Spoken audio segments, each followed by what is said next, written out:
بیٹھا ہوا ہوں، اچانک ایک بندہ آتا ہے، دروازہ کھٹکھٹاتا ہے، داخل ہونے کی اجازت طلب کرتا ہے۔ میں اللہ کے رسول صلی اللہ علیہ وسلم کو کہتا ہوں اللہ کے رسول ایک بندہ آیا ہے، اندر آنے کی اجازت طلب کر رہا ہے۔ آپ نے فرمایا اس کے لیے دروازہ کھول دو، اندر آنے دو، اس کو جنت کی بشارت دے دو۔ حضرت ابو موسیٰ اشعری کہتے ہیں میں گیا، دروازہ کھولا تو حضرت ابو بکر کہا اندر آ جاؤ، آپ کے لیے اندر آنے کی اجازت ہے، جنت کی بشارت ہے۔ بعد فإن خير الحديث كتاب الله وخير الهدي هدي محمد صلى الله عليه وسلم وشر الأمور محدثاتها وكل محدثة بدعة وكل بدعة ضلالة وكل ضلالة في النار۔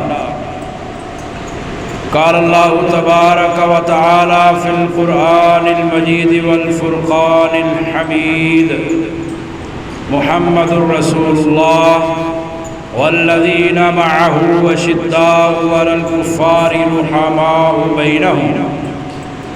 وقال النبي صلى الله عليه وسلم أرحم أمتي بأمتي أبو بكر وأشدهم في دين الله عمر وأصدقهم حياء عثمان رضی اللہ تعالی عنہ۔ نبی کریم صلی اللہ علیہ وسلم کے بڑے عظیم صحابی، تیسرے خلیفہ عثمان رضی اللہ تعالی عنہ، آپ کے باپ کا نام عفان ہے اور آپ قبیلہ قریش سے تعلق رکھتے ہیں۔ عثمان بن عفان بن ابو العاص بن امیہ بن عبد شمس بن عبد مناف، آگے نسب نبی صلی اللہ علیہ وسلم والا ہے، تو یہ قریش سے تعلق رکھنے والے ہیں۔ یہ وہ صحابی ہیں جنہیں ذو النورین کہا جاتا ہے۔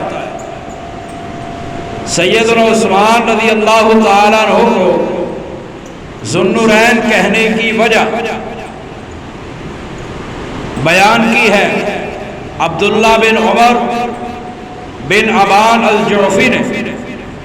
عبداللہ بن عمر بن ابان الجعفی رحمہ اللہ کہتے ہیں کہ مجھے میرے ماموں حسین الجعفی رحمہ اللہ نے کہا اے بیٹا کیا تجھے پتہ ہے کہ عثمان رضی اللہ تعالی عنہ کو ذو النورین کیوں کہتے ہیں؟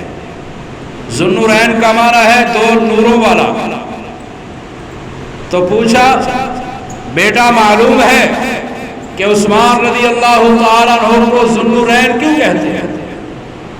کیا کبھی ہم نے اپنی اولادوں سے، اپنے بیٹے بیٹیوں سے، اپنے بھانجے بھانجیوں سے، اپنے پوتے پوتیوں سے یہ سوال کیا کہ عثمان کو ذو النورین کیوں کہتے ہیں؟ ابو بکر کیوں کہتے ہیں؟ عثمان کو حضرت عمر کو فاروق کیوں کہتے ہیں؟ علی کو حیدر کیوں کہتے ہیں؟ کبھی ہم نے بھی سوال کیا؟ ہم بھی سوال کیا کریں۔ اپنے بیٹوں کے اندر، اپنی بیٹیوں کے دلوں میں، اپنی اولادوں کے دلوں میں اصحاب رسول کی محبت پیدا کریں، اصحاب رسول کی محبت بٹھا دیں۔ محمد حسین الجعفی رحمہ اللہ نے اپنے بھانجے سے سوال کیا بیٹا جانتے ہو کہ ذو النورین کسے کہتے ہیں؟ حضرت عثمان کو ذو النورین کیوں کہتے ہیں؟ تو انہوں نے کہا نہیں میں نہیں جانتا۔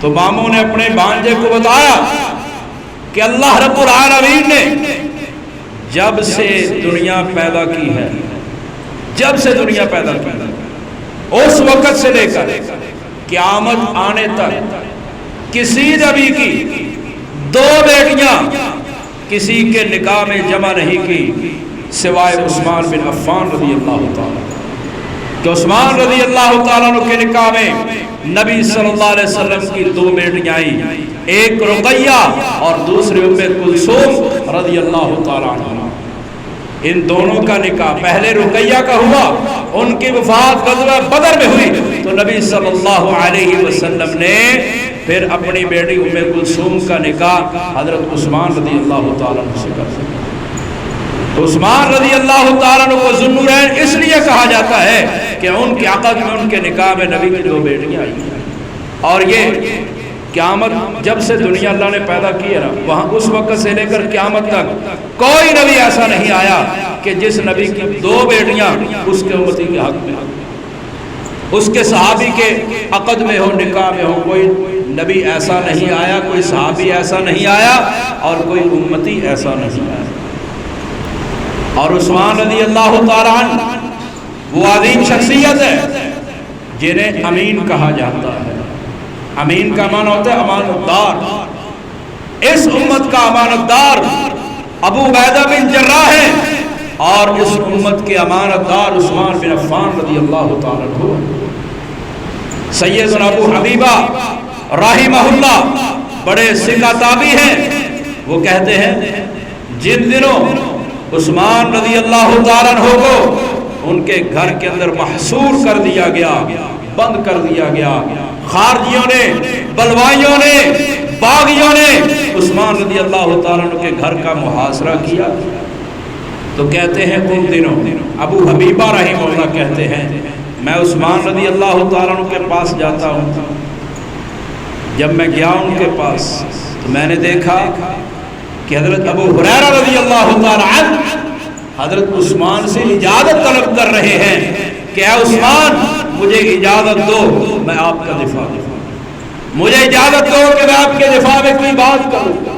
حضرت عثمان رضی اللہ تعالیٰ عنہ اجازت دیتے ہیں، جب اجازت مل گئی تو حضرت ابو ہریرہ کھڑے ہوئے، فحمد اللہ واثنى علیہ، اللہ کی حمد و ثنا بیان کی، اللہ کی تعریف کی، اور پھر کہنے لگے میں نے اللہ کے رسول صلی اللہ علیہ وسلم سے سنا آپ فرما رہے تھے کہ میرے بعد ان قریب ایک فتنہ ہوگا، میرے بعد اختلاف ہوگا، تم میرے بعد فتنے اور اختلاف نہ دیکھو۔ آپ نے یہ بات ارشاد فرمائی تو صحابہ کرام نے کہا اللہ کے رسول صلی اللہ علیہ وسلم جب فتنہ آئے گا، جب اختلاف ہوگا تو آپ ہمیں کیا حکم دیتے ہیں، ہم کیا کریں؟ تو آپ علیہ الصلوۃ والسلام نے فرمایا علیکم بالامین واصحابی یشیر الی عثمان۔ آپ علیہ الصلوۃ والسلام نے عثمان کی طرف اشارہ کر کے فرمایا کہ اس امانت دار کو اور اس کے ساتھیوں کو لازم پکڑ لینا، اللہ تمہیں فتنے اور اختلاف سے بچا دے گا۔ تو عثمان رضی اللہ تعالیٰ عنہ ذو النورین بھی ہیں، عثمان رضی اللہ تعالیٰ عنہ اس امت کے امین بھی ہیں، اور ایسے امین جن کو نبی صلی اللہ علیہ وسلم نے فرمایا کہ یہ فتنوں کے دور میں، اختلاف کے دور میں امین ہوگا۔ اور عثمان رضی اللہ تعالیٰ عنہ وہ عظیم صحابی ہیں، وہ عظیم شخصیت ہیں جنہیں نبی کریم صلی اللہ علیہ وسلم نے فرمایا کہ یہ فتنوں کے دور میں ہدایت پر ہوگا، فتنوں کے دور میں ہدایت پر ہوگا۔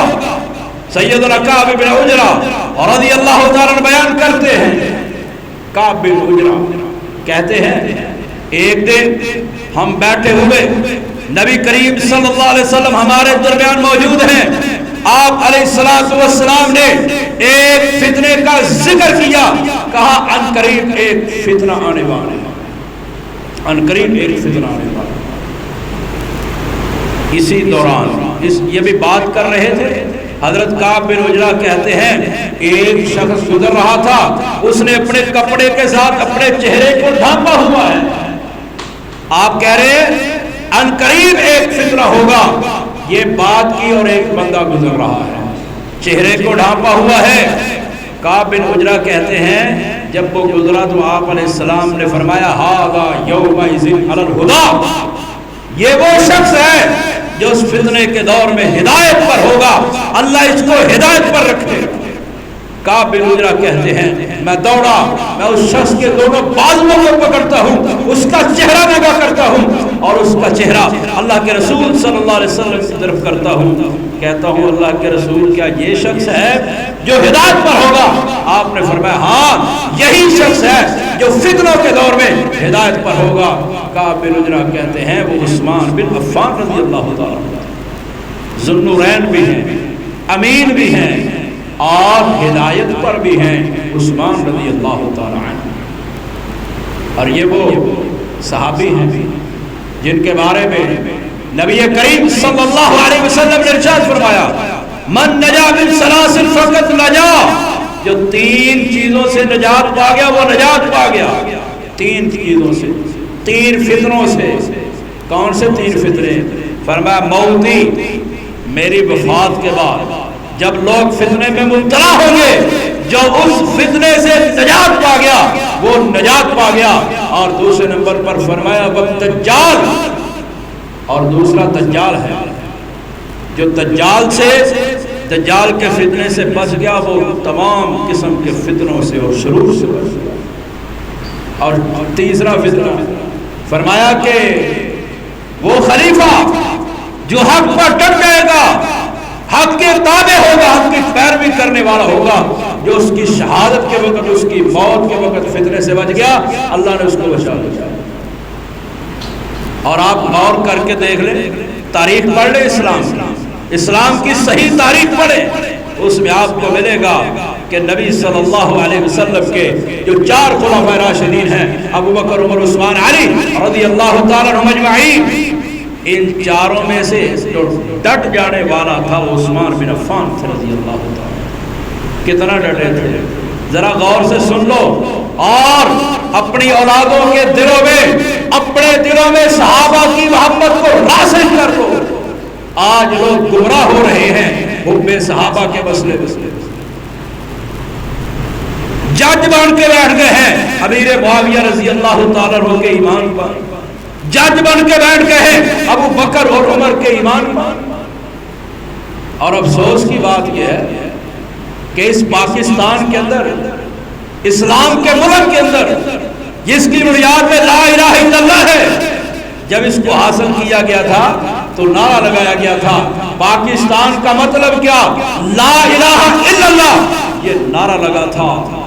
اس کی بنیادوں میں لا الہ الا اللہ ہے، اور افسوس سے کہنا پڑتا ہے اس ملک پاکستان کے اندر جس کی بنیاد میں لا الہ الا اللہ ہے، اسکول کی کتابوں میں تیسری اور چوتھی کلاس کی اردو اور اسلامیات کی کتابوں میں یہ مضمون لکھ دیا گیا کہ ابو بکر جب خلیفہ بنے تو حضرت عمر نے علی کے گھر میں جا کے کہا کہ ابو بکر کی بیعت کر لو، اگر ابو بکر کی بیعت نہ کی میں تمہارے گھر کو آگ لگا دوں گا، تمہارے اوپر گھر کو گرا دوں گا۔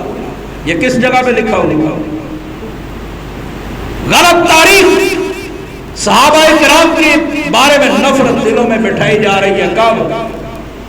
تیسری کلاس کے بچے میں، چوتھی کلاس کے بچے کے دماغ کے اندر جب نبی کے صحابہ کے بارے میں نفرت بٹھا دی جائے تو بڑا ہو کر وہ کیا صحابہ کا دفاع کرے گا یا صحابہ کا دشمن کرے گا؟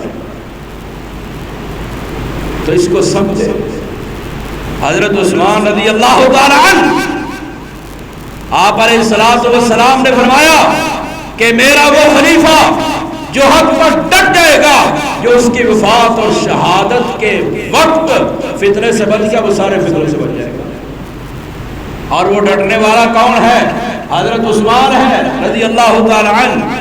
کیسے؟ ذرا غور سے سنیے۔ سیدہ عائشہ رضی اللہ تعالی عنہ فرماتی ہیں ایک دن میں نبی کریم صلی اللہ علیہ وسلم کے پاس بیٹھی ہوئی، آپ علیہ السلام نے فرمایا ادعونی یا صحابی، میرے کسی صحابی کو میرے پاس بلاؤ، میرے کسی صحابی کو بلاؤ۔ سیدہ عائشہ کہتی ہیں اللہ کے رسول صلی اللہ علیہ وسلم کیا آپ کے ساتھی اپنے باپ ابو بکر کو بلاؤ؟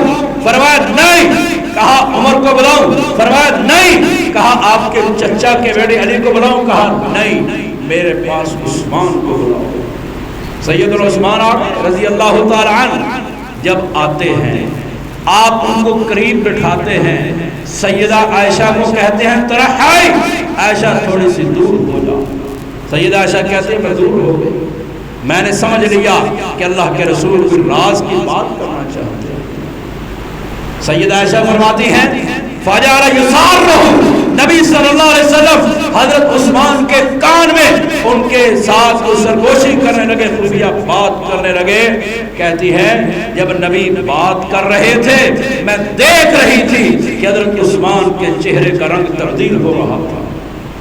آپ بات کر رہے عثمان کا چہرہ تبدیل ہو رہا ہے، لیکن حضرت عائشہ کہتی ہیں میں نے نبی سے نہیں پوچھا تھا اللہ کے نبی آپ نے عثمان کو کیا کہا، کیونکہ اگر مجھے بتانے والی بات ہوتی تو نبی صلی اللہ علیہ وسلم میں نے نبی سے نہیں پوچھا۔ اور کہتی ہے میں نے حضرت عثمان سے بھی نہیں پوچھا کہ اللہ کے نبی نے آپ کو کیا کہا۔ اور سیدہ عائشہ فرماتی ہے ہمیں پتہ اس دن چلا جس دن یہ سارا واقعہ پیش آیا۔ حضرت عثمان محصور ہیں، قید ہیں، گھر کے اندر خارجیوں نے محاصرہ کیا ہوا ہے، اور حضرت عثمان رضی اللہ تعالیٰ عنہ کو کئی تابعین کئی اصحاب رسول کہتے ہیں کہ اے عثمان اجازت دو ہم ان کے ساتھ قتال کر دیں گے، جہاد کا اعلان کر دیں، ہم ان کے ساتھ لڑنے کے لیے تیار ہیں۔ حضرت عثمان کیا کہتے ہیں نہیں انی صابر، میں ڈرنے والا ہوں، کیونکہ اللہ کے رسول صلی اللہ علیہ وسلم نے مجھے حکم دیا تھا میں آپ کو اس حکم اور وصیت پر عمل کرتے ہوئے کسی کے ساتھ قتال نہیں کروں گا۔ یہ ہے عثمان رضی اللہ تعالیٰ، وگرنہ عثمان خلیفہ وقت تھے، حکم دیتے اور صحابہ کرام حضرت عثمان کے حکم پر لڑ جاتے، تابعین لڑ جاتے اور ان خارجیوں کا بلوائیوں کا اور مخالفین اصحاب رسول صلی اللہ علیہ وسلم کا خاتمہ کر دیتے، لیکن نہیں، کیوں؟ آپ نے حکم دیا تھا عثمان قتال نہیں کرنا۔ اور یہ کب کہا تھا؟ ابو موسیٰ اشعری فرماتے ہیں صحیح مسلم کی روایت ہے، کہتے ہیں ایک دن میں اپنے گھر سے نکلا، میرا ارادہ تھا کہ میں اللہ کے رسول صلی اللہ علیہ وسلم سے ملاقات کروں گا۔ کہتے میں نے گھر میں وضو کیا، گھر میں وضو کر کے میں مسجد نبوی میں جاتا ہوں، وہاں پر دیکھتا ہوں اللہ کے رسول صلی اللہ علیہ وسلم موجود نہیں ہے۔ میں پوچھتا ہوں کہاں پر گئے، اللہ کے رسول صلی اللہ علیہ وسلم کے بارے میں سوال کرتا ہوں تو وہ صحابہ کہتے ہیں آپ علیہ السلام اس طرف گئے، کہتے ہیں میں اس طرف چلا گیا، نشانات قدم پر میں بیر عریس میں پہنچا، یہ کنواں تھا انصار کے ایک باغ کے اندر بیر عریس نامی کنواں، کہتے ہیں میں اس باغ میں داخل ہوا، آپ علیہ السلام کنویں کے پاس بیٹھے ہوئے ہیں، آپ کے ہاتھ میں کوئی لکڑی ہے، اس لکڑی کو پانی اور مٹی کے اندر مار رہے ہیں۔ آپ علیہ السلام کہتے ہیں ابو موسیٰ اس دروازے پہ بیٹھ گیا۔ ابو موسیٰ کہتے ہیں میں دروازے پہ بیٹھ گیا اور کہا بیٹھا ہوا ہوں، اچانک ایک بندہ آتا ہے، دروازہ کھٹکھٹاتا ہے، داخل ہونے کی اجازت طلب کرتا ہے، میں اللہ کے رسول صلی اللہ علیہ وسلم کو کہتا ہوں اللہ کے رسول ایک بندہ آیا ہے، اندر آنے کی اجازت طلب کر رہا ہے۔ آپ نے فرمایا اس کے لیے دروازہ کھول دو، اندر آنے دو، اس کو جنت کی بشارت دے دو۔ حضرت ابو موسیٰ اشعری کہتے ہیں میں کیا دروازہ کھولا تو حضرت ابو بکر کہا اندر آ جاؤ، آپ کے لیے اندر آنے کی اجازت ہے، جنت کی بشارت ہے۔ ابو بکر آئے، نبی صلی اللہ علیہ وسلم کے دائیں جانب بیٹھ گئے۔ آپ علیہ السلام اس وقت کنویں کی دیوار کے اوپر بیٹھے ہوئے تھے اور آپ نے اپنے پاؤں اپنی ٹانگیں اس کنویں کے اندر لٹکائی ہوئی تھی، آپ بیٹھے ہوئے تھے۔ حضرت ابو بکر آئے، نبی صلی اللہ علیہ وسلم کی دائیں جانب بیٹھ گئے۔ ابو موسیٰ اشعری کہتے ہیں میری ڈیوٹی جو تھی میں وہ ڈیوٹی ادا کی، میں دروازے پہ چلا گیا، پھر دروازہ کھٹکھٹاتا ہے، میں کہتا ہوں اللہ کے رسول کوئی دروازہ کھلوا رہا ہے، آپ نے فرمایا اس کو آنے کی اجازت دے دو، دروازہ کھول دو، جنت کی بشارت دے دو۔ ابو موسیٰ اشعری کہتے ہیں میں نے دروازہ کھولا، دیکھا تو حضرت عمر رضی اللہ تعالیٰ وہ آئے، نبی صلی اللہ علیہ وسلم کی بائیں جانب بیٹھ گئے۔ صحیح مسلم کی حدیث ہے، کوئی قصہ کہانی نہیں ہے۔ پھر کہتے ہیں میں اپنی ڈیوٹی پر دوبارہ چلا گیا، پھر تیسری مرتبہ دروازہ کھٹکتا ہے، میں کہتا ہوں اللہ کے رسول کوئی دروازہ کھلا رہا ہے، کھولنے کا مطالبہ کر رہا ہے، آپ نے فرمایا دروازہ کھول دو، اندر آنے کی اجازت دے دو، جنت کی بشارت دے دو، اور ساتھ یہ بھی کہہ دو کہ تمہیں دنیا کے اندر مصائب پہنچیں گے، تکالیف پہنچیں گے۔ حضرت ابو موسیٰ کہتے ہیں میں نے دروازہ کھولا، دیکھا تو حضرت عثمان رضی اللہ تعالیٰ، میں نے کہا اندر آ جاؤ، وہ آگے جنت کی بشارت دی، اور میں نے کہا کہ آپ پر مصائب آئیں گے، حضرت عثمان پریشان نہیں ہوئے، کہا اللہ المستعان، اگر میرے اوپر پریشانیاں آئیں گی، مصیبتیں آئیں گی تو مدد کرنے والا بھی اللہ ہے۔ یہ آپ نے پہلے ہی پیش گوئی کر دی تھی کہ عثمان کو شہید کیا جائے گا، عثمان کو مصائب میں مبتلا کیا جائے گا، اور عثمان کو بھی ساتھ میں وصیت کر دی تھی اے عثمان تو نے لڑنا نہیں، قتال نہیں کرنا، لوگ اس سے خلافت کی قمیض اتروائیں گے، تو نے قمیض اتارنی نہیں اور تو نے قتال بھی نہیں کرنا۔ حضرت عثمان رضی اللہ عنہ، میں نے پہلے بتا دیا حضرت عثمان خلیفہ تھے، چاہتے تو بہت کچھ کر سکتے تھے، سبھی کچھ ہو سکتا تھا، لیکن پیغمبر کے حکم پر رکے تھے، پیغمبر کی وصیت پر رکے ہوئے ہیں عثمان رضی اللہ تعالی عنہ، حتیٰ کہ شہادت اپنی ہو گئی، اپنے سر کو کٹوا دیا، لیکن نبی صلی اللہ علیہ وسلم کی بات سے ہٹے نہیں، نبی صلی اللہ علیہ وسلم کی بات سے نہیں ہٹے۔ ابو سعید مولا ابو اسیف رحمہ اللہ کہتے ہیں جب حضرت عثمان رضی اللہ تعالیٰ عنہ کو محصور کیا گیا تھا، گھر میں بند کر دیا گیا تھا، اس وقت کہتے ہیں میں وہاں پر موجود تھا، ایک بندہ آتا ہے حضرت عثمان کو شہید کرنا چاہتا ہے، تلوار چلانا چاہتا ہے، حضرت عثمان کہتے ہیں اور تلوار چلانے والے، مجھے شہید کرنے والے، سن بینی و بینک کتاب اللہ، میرے درمیان اور تیرے درمیان فیصلہ اللہ کی کتاب کرے گی۔ اس بندے نے جب یہ جملہ سنا بینی و بینک کتاب اللہ، میرے اور تیرے درمیان فیصلہ اللہ کی کتاب کرے گی، وہ بندہ ڈر گیا، ڈر کے باہر بھاگ گیا، نکل گیا وہاں سے۔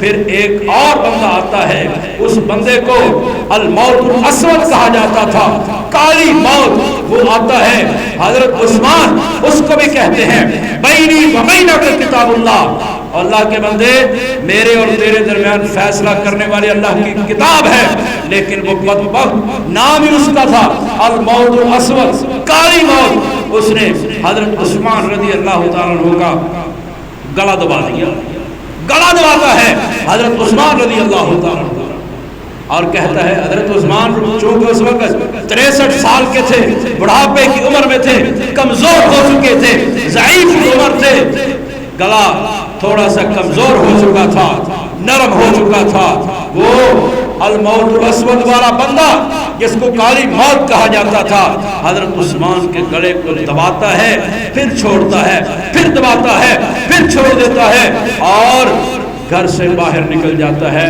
کہتا ہے اس جیسا نرم حلق، اس جیسا نرم گلا آج تک میں نے نہیں دیکھا، اور کہا کہ میں نے اس کا گلا دبایا تھا، اس کی سانس ایسے اکھڑ رہی تھی جیسے سانپ کی سانس اکھڑتی ہے، جب سانپ کو موت آتی ہے جس طرح وہ تڑپتا ہے، کہنے لگا اسی طرح عثمان کا میں نے گلا دبایا، وہ تڑپنا شروع ہو گیا، وہ لوگوں کو بہار رہا تھا کہ عثمان اب کچھ نہیں کر سکتا، اس کو شہید کر دو۔